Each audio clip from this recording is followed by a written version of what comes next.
టిట్కో హౌస్ల దగ్గర 33 kV sub station పెట్టి 2,85,00,000తోటి అక్కడ సబ్ స్టేషన్ నిర్మాణానికి శంకుస్థాపన చేశాం. 6 నెలల్లో అక్కడ సబ్ స్టేషన్ నిర్మాణాన్ని పూర్తి చేస్తాం. అట్లాగే రెండో సబ్ స్టేషన్ అంటే టౌన్ మొత్తానికి ఎన్ఎస్పి కాలనీలో రెండో సబ్ స్టేషన్ ని 33 kV సబ్ స్టేషన్ ని తీసుకొస్తున్నాం. ఈ విధంగా 2 పెద్ద సబ్ స్టేషన్లని ఇక్కడ ఏర్పాటు చేస్తున్నాం. భవిష్యత్తులో నియోజకవర్గంలో ఎక్కడ అవసరమైతే అక్కడ సబ్ స్టేషన్లు తీసుకొస్తాం. అట్లాగే 2,000 కరెంట్ పోల్స్ ని 1,20,00,000తోటి పోల్స్ ఏర్పాటు చేశాం. అట్లాగే వ్యవసాయ కనెక్షన్లు 1,683 అగ్రికల్చర్ కనెక్షన్లు ఏర్పాటు చేశాం. ఈ రోజు 18 నెలల్లోనే 1,683 అగ్రికల్చర్ వ్యవసాయ కనెక్షన్లకి ఈ రోజు అనుమతులు ఇవ్వడం జరిగింది. మోక్షింతలపాలెంలో ట్రాన్స్ఫార్మర్ కి 70 లక్షల రూపాయలు ఖర్చు పెట్టాం. పవర్ బ్రేకర్ 10 లక్షలతో పవర్ బ్రేకర్ ఏర్పాటు చేశాం.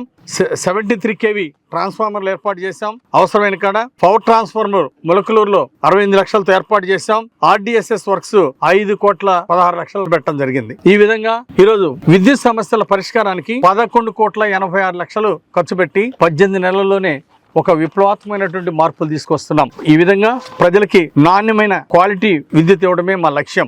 దానిలో భాగంగా ఈరోజు ఇన్ని మార్పులు, ఇన్ని ట్రాన్స్ఫార్మర్లు, సబ్ స్టేషన్లు తీసుకొస్తున్నాం.